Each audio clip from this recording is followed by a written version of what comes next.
کبھی سوچا ہے کہ کچھ لوگ ہمیشہ سب سے آدھے کیوں ہوتے ہیں؟ یہ صرف ان کی ڈگری یا ٹیکنیکل سکلز کی بات نہیں ہے، نہیں، بات اس سے کہیں گہری ہے۔ چلیں آج اسی راز سے پردہ اٹھاتے ہیں۔ ذرا سوچیں، دو لوگ ہیں، ٹھیک ہے، دونوں کی تعلیم، تجربہ، سب کچھ ایک جیسا ہے، لیکن ایک ہمیشہ کامیاب ہوتا ہے اور دوسرا پیچھے رہ جاتا ہے۔ ایسا کیوں؟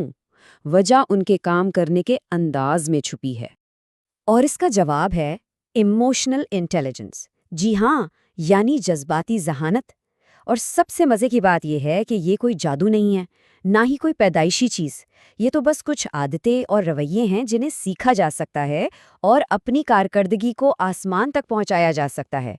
تو آج ہم کیا بات کریں گے؟ سب سے پہلے سمجھیں گے کہ آخر یہ جذباتی ذہانت ہے کیا بلا، پھر دیکھیں گے کہ اپنی اندرونی دنیا کو کیسے سمجھا جائے، اس کے بعد دوسروں کو سمجھنے اور بہتر رشتے بنانے کی بات ہوگی، اور آخر میں ان سب کو ملا کر ماسٹری کے راستے پر بات کریں گے۔ چلیں تو شروع کرتے ہیں۔ سب سے پہلا سوال، آخر یہ ایموشنل انٹیلیجنس ہے کیا چیز؟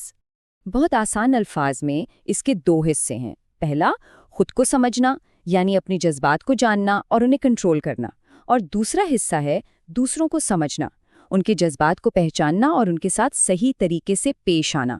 اور جیسا کہ پہلے کہا، یہ ایک سکل ہے جسے سیکھا جا سکتا ہے، پالش کیا جا سکتا ہے۔ دیکھیں، ہر چیز کی شروعات خود سے ہوتی ہے۔ اگر کوئی اپنے اندر کے طوفان کو نہیں سنبھال سکتا تو وہ باہر کی دنیا سے کیسے نمٹے گا، ہے نا؟ تو آئیے پہلی 4 نشانیوں کو دیکھتے ہیں جو خود آگاہی اور خود پر قابو پانے سے متعلق ہیں۔ یہ 4 عادتیں سمجھیں کہ عمارت کی بنیاد ہیں۔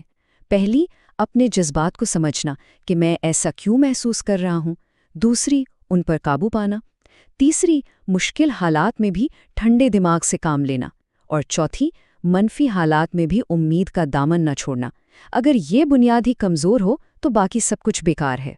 اس میں سے ایک چیز بہت اہم ہے، پریشر میں پرسکون رہنا۔ ہوتا یہ ہے کہ جب غصہ یا ٹینشن بڑھتی ہیں تو دماغ کام کرنا چھوڑ دیتا ہے، لیکن جو لوگ ایموشنلی انٹیلیجنٹ ہوتے ہیں نا، وہ اس توازن کو جانتے ہیں۔ وہ جذبات کو محسوس تو کرتے ہیں، لیکن انہیں اپنے اوپر حاوی نہیں ہونے دیتے۔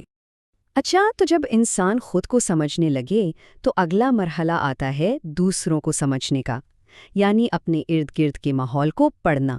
اس میں 2 بہت اہم عادتیں شامل ہیں۔ یہ بظاہر بہت معمولی لگتی ہیں، لیکن ہیں بہت گہری۔ پہلی، دوسروں کے چہرے، ان کے انداز اور آواز کے اتار چڑھاؤ کو سمجھنا، اور دوسری، غور سے سننا۔ اور سننے کا مطلب صرف کانوں سے سننا نہیں، بلکہ یہ سمجھنا ہے کہ الفاظ کے پیچھے اصل کہانی کیا ہے۔ اور یہی اصل فرق ہے۔ ہم میں سے زیادہ تر لوگ کیوں سنتے ہیں؟ تاکہ جواب دے سکیں۔ ہمارا دماغ تو پہلے سے ہی جواب بنا رہا ہوتا ہے، لیکن جو لوگ ایموشنلی سمارٹ ہوتے ہیں وہ سمجھنے کے لیے سنتے ہیں۔ وہ بات نہیں کاٹتے، پوری توجہ دیتے ہیں، تاکہ وہ واقعی جان سکیں کہ سامنے والا کیا کہہ رہا ہے اور کیا محسوس کر رہا ہے۔ چلیں جی، اب آتے ہیں سب سے اہم حصے کی طرف۔ خود کو سمجھ لیا، دوسروں کو بھی سمجھ لیا، اب ان سب کو استعمال کیسے کرنا ہے، یعنی اچھے اور مضبوط رشتے کیسے بنانے ہیں۔ اس میں باقی کی 6 نشانیاں آتی ہیں۔ یہ عادتیں دیواریں نہیں بلکہ پل بناتی ہیں۔ مطلب ٹیم کے ساتھ مل کر کام کرنا، لوگوں میں سچی دلچسپی لے کر بھروسہ جیتنا، اور جب کوئی اختلاف ہو تو اسے لڑائی نہیں بلکہ ایک دوسرے کو سمجھنے کا موقع سمجھنا۔ اور ہاں، حالات کے ساتھ خود کو بدلنے کی صلاحیت۔ یہ ایک چھوٹی سی بات ہے لیکن بہت گہری ہے۔ جب بھی کوئی اختلاف ہو تو اپنی بات منوانے یا دفاع کرنے کے بجائے تجسس دکھائیں، یعنی یہ جاننے کی کوشش کریں کہ سامنے والا ایسا کیوں سوچ رہا ہے یا محسوس کر رہا ہے۔ یہ ایک سوال ہی پورے مسئلے کو حل کرنے کا پہلا قدم بن سکتا ہے۔ اور آخر میں 2 ایسی عادتیں جو بھروسے کی بنیاد بنتی ہیں۔ پہلی، اپنی غلطی مان کر سچے دل سے معافی مانگنے کی ہمت، اور دوسری، خود کو بہتر بنانے کے لیے دوسروں سے فیڈ بیک لینا۔ اور ایک بات یاد رکھیں، فیڈ بیک مانگنا کمزوری نہیں، بلکہ یہ تو خود اعتمادی کی سب سے بڑی نشانی ہے۔ جو ٹاپ پرفارمرز ہوتے ہیں نا، انہیں پتہ ہوتا ہے کہ وہ سب کچھ نہیں جانتے۔